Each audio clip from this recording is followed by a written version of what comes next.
Hello everyone. आज है 7 सितंबर और इस वीडियो में हम डिस्कस करेंगे आज के इम्पोर्टेंट करंट अफेयर्स। लेकिन सबसे पहले कल के करंट अफेयर्स का रिवीजन करते हैं। स्टार्ट करते हैं पहले प्रश्न के साथ। एएसआई ने किस स्थान पर अडॉप्ट हेरिटेज 2.0 कार्यक्रम लॉन्च किया है? नई दिल्ली। पुरातत्ववेत्ताओं को किस देश में 3000 साल पुराना पादरी का मकबरा मिला है? पेरू। व्यक्तिकृत अनुकूली शिक्षण को किस प्लेटफॉर्म के साथ एकीकृत किया जाएगा? दीक्षा। कोकबोरोक भाषा किस राज्य से संबंधित है? त्रिपुरा। भारत के पहले एआई संचालित एंटी ड्रोन सिस्टम को क्या नाम दिया गया है? इंद्रजाल। ब्रिस ओलीगुई न्यूएग्मा किस देश के अंतरिम राष्ट्रपति चुने गए हैं? Gabon. International e sports federation के सदस्य के रूप में किस भारतीय को चुना गया है? लोकेश सूजी। नवीकरणीय ऊर्जा के विकास के लिए भारतीय नवीकरणीय ऊर्जा विकास एजेंसी लिमिटेड ने किस बैंक के साथ समझौता किया है? तो ये यूनियन बैंक ऑफ इंडिया के साथ समझौता किया है। आसियान शिखर सम्मेलन 2023 का आयोजन किस देश में हो रहा है? इंडोनेशिया।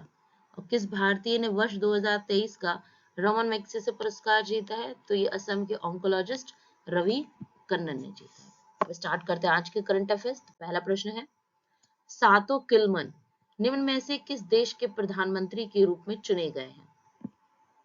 ए Vanuatu, B Taiwan, C Singapore, D Vietnam. तो इसका सही आंसर है ऑप्शन ए वानुआतू। वानुआतू के प्रधानमंत्री के रूप में चुने गए हैं। वानुआतू के बाद अगर हम लोकेशन देखें तो ये वानुआतू यहाँ,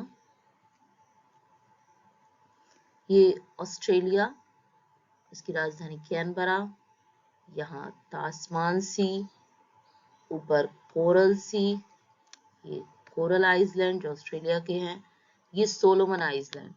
कई बार इन आइसलैंड की लोकेशन आपके स्टैटिक जीके के पोर्शन में पूछी जाती है, तो आप इन्हें जरूर देखें, जैसे Tuvalu, Funafuti, Vanuatu, Fiji, Tonga, Samoa, ये न्यूजीलैंड के नॉर्थ आइलैंड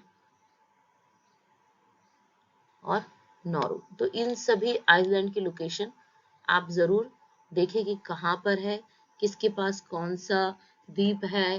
जैसे यहाँ कोरल सी के पास में वानुआतू है, ऊपर तुवालू है, जिससे आप इनको कनेक्ट कर पाएंगे। अदर ऑप्शन, तो ताइवान के द्वारा भारत में अपना तीसरा वाणिज्यिक केंद्र खोला गया था। सिंगापुर में अभी राष्ट्रपति थर्मन षणमुगरत्नम चुने गए हैं। वियतनाम को भारत के द्वारा आईएनएस कृपाण उपहार के रूप में दिया गया। गृह लक्ष्मी योजना किस राज्य से संबंधित है? ए कर्नाटक, बी मध्य प्रदेश, सी हरियाणा या डी राजस्थान। तो इसका सही आंसर है ऑप्शन ए कर्नाटक। कर्नाटक सरकार के द्वारा गृह लक्ष्मी योजना शुरू की गई है। इस योजना में जो परिवार की महिला मुखिया हैं, उन्हें प्रति माह राज्य सरकार की ओर से 2000 रुपए प्रदान किए जाएंगे। और इसी प्रकार की एक योजना मध्य प्रदेश सरकार के द्वारा लाडली बहना योजना शुरू की गई है। हरियाणा और राजस्थान, तो राजस्थान के उदयपुर को लेजर मैगजीन के द्वारा अपने टॉप 10 जो ट्रेवल सिटीज हैं उसमें उदयपुर शामिल किया गया है।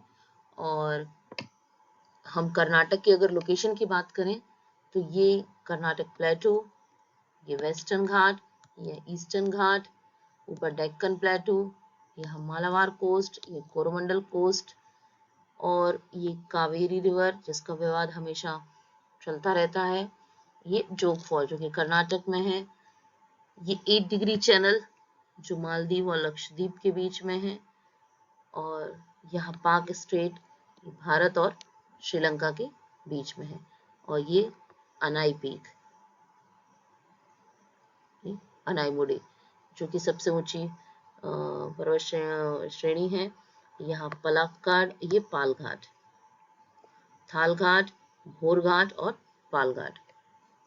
बात करें अगर हम कर्नाटक की, तो राजधानी है बेंगलुरु, और भारत का सबसे ऊंचा जलप्रपात जोग प्रपात जो अभी हमने मैप में लोकेशन में देखा वो कर्नाटक में ही है, शरावती नदी पर है।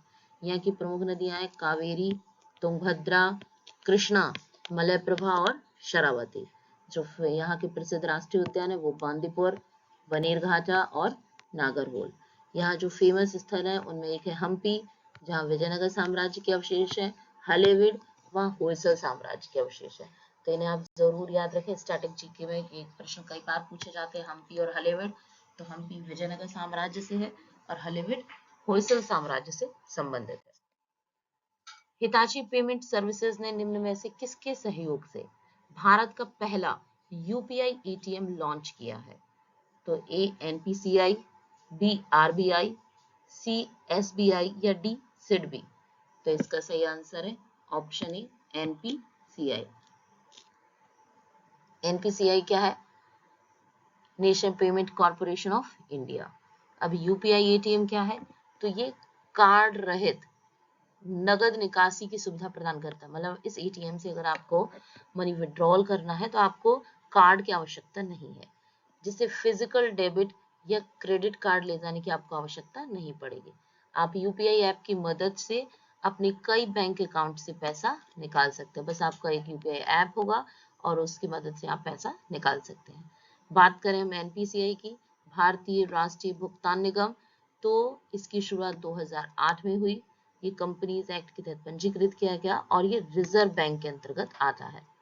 इसका सर्वा भारतीय केंद्र सरकार के अंतर्गत वित्तीय विभाग होता है।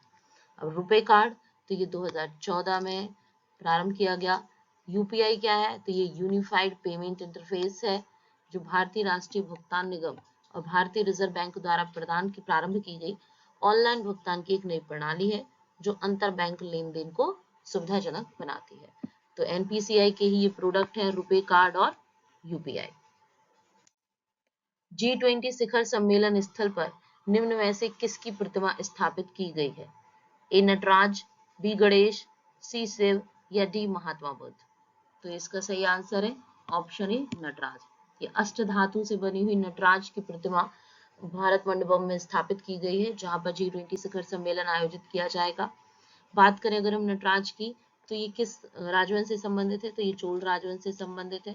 और सबसे पुरानी मुक्त खड़ी पत्थर की मूर्ति किसने बनवाई? रानी सेम्बियान महादेवी के द्वारा। नटराज मूर्ति की अगर हम विशेषताओं की बात करें, तो इसके दाहिने हाथ में डमरू है, जो सृजन का प्रतीक है। बाएं हाथ में अग्नि है, जो विनाश का प्रतीक है। जो निचला दाहिना हाथ है वो अभय मुद्रा में है, जो आशीर्वाद दर्शाता है। निचला बायां हाथ उठे हुए पैर की तरफ इशारा करता है, जो मोक्ष के मार्ग को दर्शाता है। शिव जो तांडव नृत्य कर रहे हैं इस मुद्रा में, वो एक बौने के ऊपर कर रहे हैं और बौना अज्ञानता का प्रतीक है। उलझी और हवा में बहती लटाएं गंगा नदी के प्रवाह का प्रतीक है। शिव के एक कान में पुरुष की बाली है, तो दूसरे में महिला की, जो महिला और पुरुष के विलय का प्रतीक है। शिव की जो बाह है उसके चारों ओर एक सांप लिपटा हुआ है, जो कुंडलिनी शक्ति का प्रतीक है। और शिव की जो नटराज मुद्रा है वो प्रकाश की एक प्रभा मंडल से घिरी हुई है, जो समय के विशाल अंतहीन चक्र का प्रतीक है। तो आप इन सभी विशेषताओं को जरूर लर्न करें। ये स्टैटिक जीके में आपके प्रश्न पूछे जा सकते हैं कि किस काल से संबंधित है या उसकी क्या विशेषताएं हैं, कौन सी चीज किस चीज का प्रतीक है, किसको दर्शाती है। तो इन सबको आप जरूर देखें। एक हालिया अध्ययन के अनुसार भारत में किस वर्ष तक वर्तमान दर से 3 गुना तक भूजल की हानि हो सकती है? ए 2030, बी 2040, सी 2060 या डी 2080। तो ये 2080 मिशिगन यूनिवर्सिटी के द्वारा अध्ययन किया गया और बताया गया कि जिस प्रकार से भारत में भूजल उपयोग किया जा रहा है, उस अनुसार यहाँ पर भूजल संकट उत्पन्न हो सकता है, जो हमारी खाद्य सुरक्षा को भी प्रभावित करेगा। किस बैंक ने अपने डिजिटल रुपए ई रुपए में यूपीआई इंटरपोर्टेबिलिटी की शुरुआत की है? ए एसबीआई, बी एचडीएफसी, सी पीएनबी या डी केनरा बैंक। तो ये शुरुआत की है एसबीआई के द्वारा। हाल ही में वाणिज्य मंत्रालय ने किस देश से घरेलू उपकरणों में इस्तेमाल होने वाले कांच के आयात पर 243 रुपए प्रति टन तक एंटी डंपिंग शुल्क लगाने की सिफारिश की है? ए जापान, बी इंडोनेशिया, सी चीन या डी दक्षिण कोरिया। तो इसका सही आंसर है ऑप्शन सी चीन। चीन से जो आयात होने वाला कांच है, जो घरेलू उपकरणों के इस्तेमाल बनाने में इस्तेमाल होता है, उस पर एंटी डंपिंग शुल्क लगाने की सिफारिश की है। तो चीन की अगर हम लोकेशन देखें तो ये एशिया में ये चीन, यहाँ भारत बांग्लादेश, नेपाल, भूटान, यहाँ पर म्यांमार। और जापान की लोकेशन, तो ये जापान की लोकेशन। साउथ कोरिया, ये साउथ कोरिया की लोकेशन। ये इंडोनेशिया की लोकेशन, इंडोनेशिया जहां आसियान शिखर सम्मेलन और ईस्ट एशिया समिट आयोजित की जा रही है। बात करें अगर अदर ऑप्शन की, तो जापान के साथ जिमैक्स युद्धाभ्यास भारत के द्वारा संपन्न किया गया। इंडोनेशिया में अभी ईस्ट एशिया समिट और आसियान शिखर सम्मेलन आयोजित किया जा रहा है। दक्षिण कोरिया, तो यहाँ पहला पुस्तकालय खोला गया है, वो भी मॉल में। मॉल में पहला पुस्तकालय खोलने वाला ये देश बना है, क्योंकि युवा मॉल की तरफ ज्यादा आकर्षित होते हैं, तो वहां पर लोगों को किताबों में रुचि उत्पन्न करने के लिए ये खोला गया। भारत ड्रोन शक्ति 2023 निम्न में से किस स्थान पर आयोजित किया जाएगा? ए कोच्चि, बी हिंडन, सी मुंबई या डी विशाखापत्तनम। तो इसका सही आंसर है ऑप्शन बी हिंडन। हिंडन में भारत ड्रोन शक्ति 2023 का आयोजन किया जाएगा। ये किन दो लोगों के द्वारा किया जाएगा? तो ये भारतीय वायुसेना और ड्रोन फेडरेशन ऑफ इंडिया इसका मेजबानी करेंगे। और ये 25 से 26 सितंबर को हिंडन गाजियाबाद में LAF के एयरबेस पर आयोजित किया जाएगा, जहां भारतीय ड्रोन उद्योग लाइव हवाई प्रदर्शन करेगा। अभी मुंबई में महेंद्रगिरी युद्धपोत का जलावतरण भी किया गया। बात करें हिंडन की, तो ये कहाँ पर है? गाजियाबाद, गाजियाबाद उत्तर प्रदेश। तो यहाँ के राज्यपाल आनंदीबेन पटेल, मुख्यमंत्री योगी आदित्यनाथ, और राजधानी है लखनऊ। प्रमुख नदी कौन कौन सी है? तो गंगा, यमुना, बेतवा, केन, चंबल, घाघरा, गोमती और सोन। और यहाँ की राजधानी लखनऊ गोमती नदी के किनारे है। यहाँ जो प्रमुख जीव अभ्यारण्य, एक तो चंद्र प्रभा और दूसरा दुधवा।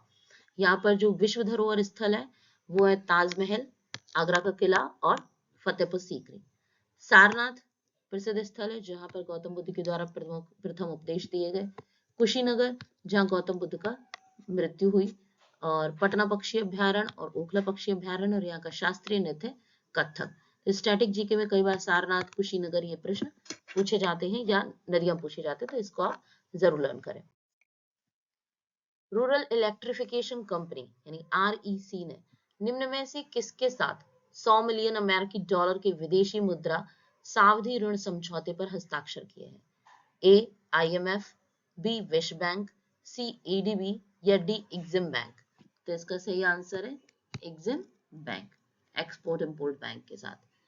बात करें REC की, तो ये विद्युत क्षेत्र में एक अग्रणी सार्वजनिक अवसंरचना वित्तीयन कंपनी है। विद्युत मंत्रालय के अंतर्गत ये एक केंद्रीय क्षेत्र का नवरत्न उद्यम है। इसे 1969 में स्थापित किया गया। इसका उद्देश्य क्या है? पूरे ग्रामीण विद्युतीकरण परियोजनाओं को बढ़ावा देना। राज्य बिजली बोर्ड, राज्य सरकार के विद्युत विभाग, सहकारी समितियों को उनके द्वारा प्रायोजित जो ग्रामीण विद्युतीकरण है उसके लिए वित्त पोषित करना। अब बात करें एग्जिम बैंक की, तो ये 1982 में स्थापित किया गया। इसका प्राथमिक कार्य क्या है? भारत के अंतरराष्ट्रीय व्यापार को वित्त पोषित करना, सुविधा प्रदान करना और बढ़ावा देना। अंतरराष्ट्रीय क्रिकेट परिषद ने किस भारतीय बैंक के साथ स्पॉन्सरशिप डील की है? A State Bank of India, B Punjab National Bank, C Canara Bank या डी इंडसइंड बैंक। तो इसका सही आंसर है ऑप्शन डी इंडसइंड बैंक। बात करें इंडसइंड बैंक की, तो ये एक भारत में निजी क्षेत्र का बैंक है। इसकी स्थापना 1994 में हुई और इसका मुख्यालय है मुंबई, महाराष्ट्र में। यह बैंक वाणिज्यिक लेन देन, इलेक्ट्रॉनिक बैंकिंग उत्पाद और सेवाओं की पेशकश करता है। बात करें अंतरराष्ट्रीय क्रिकेट परिषद की, ICC की, तो ये विश्व भर में क्रिकेट की प्रतियोगिताओं का नियंत्रक और नियामक है। इसकी स्थापना 1909 में ऑस्ट्रेलिया, इंग्लैंड और दक्षिण अफ्रीका के प्रतिनिधियों द्वारा इंपीरियल क्रिकेट सम्मेलन के रूप में की गई थी और इसका मुख्यालय कहाँ है? दुबई में। भारत की पहली सोलर सिटी कौन सी है? ए खजुराहो, बी सांची, सी उदयपुर या डी बेंगलुरु। तो इसका सही आंसर है ऑप्शन बी सांची। तो ये देश की पहली सोलर सिटी मध्य प्रदेश के सांची में स्थापित की जा रही है। और इसका उद्घाटन किसने किया? तो यहाँ के मुख्यमंत्री श्री शिवराज सिंह चौहान के द्वारा। सांची सोलर सिटी सालाना लगभग 13,747 टन कार्बन डाइऑक्साइड उत्सर्जन कम होगा, जो 2 लाख से अधिक वयस्क पेड़ों की क्षमता के बराबर है। और प्रधानमंत्री नरेंद्र मोदी ने 2070 तक देश के हर राज्य में एक सोलर सिटी विकसित करने का लक्ष्य रखा है। बात करें मध्य प्रदेश की, तो राजधानी भोपाल, मुख्यमंत्री शिवराज सिंह चौहान और राज्यपाल मंगूभाई छगनभाई पटेल। यहाँ के राष्ट्रीय उद्यान काफी प्रसिद्ध हैं, जो कई बार आपके एग्जाम में पूछे जाते हैं। बांधवगढ़, कान्हा, सतपुड़ा, संजय गांधी, माधव वन विहार, जीवाश्म, पन्ना, पेंच और पालपुर कूनो। पालपुर कूनो अभी हाल ही में चर्चा था, वहां पर चीतों को रखा गया है। और प्रमुख नदियां यहाँ की, तो नर्मदा, चंबल, काली सिंध, पार्वती, बेतवा, धसान और केन। और यहाँ पर 3 यूनेस्को विश्व धरोहर स्थल है, जिसमें खजुराहो और सांची के बौद्ध स्मारक और भीमबेटका की रॉक शेल्टर। भारत की अध्यक्षता में होने वाले G20 समिट में कितने देशों को गेस्ट कंट्री के रूप में आमंत्रित किया गया है? A 6, B 8, C 9 या D 11? तो इसका सही आंसर है ऑप्शन सी 9। 9 देशों को गेस्ट कंट्री के रूप में भारत के द्वारा आयोजित किया गया है। भारत ने गैर G20 देशों को आमंत्रित किया है, जिसमें बांग्लादेश, मिस्र, UAE, Netherlands, Mauritius, Nigeria, Oman, Singapore और स्पेन शामिल है। G20 की अध्यक्षता भारत के पास है और इसकी थीम है वसुधैव कुटुंबकम, one earth, one family, one future. ये शिखर सम्मेलन 9 से 10 सितंबर को नई दिल्ली में आयोजित किया जाएगा। आज के लिए बस इतना ही। अगर आपको मेरा वीडियो अच्छा लगा हो तो प्लीज इसे लाइक, शेयर एंड सब्सक्राइब जरूर करें। Thank you.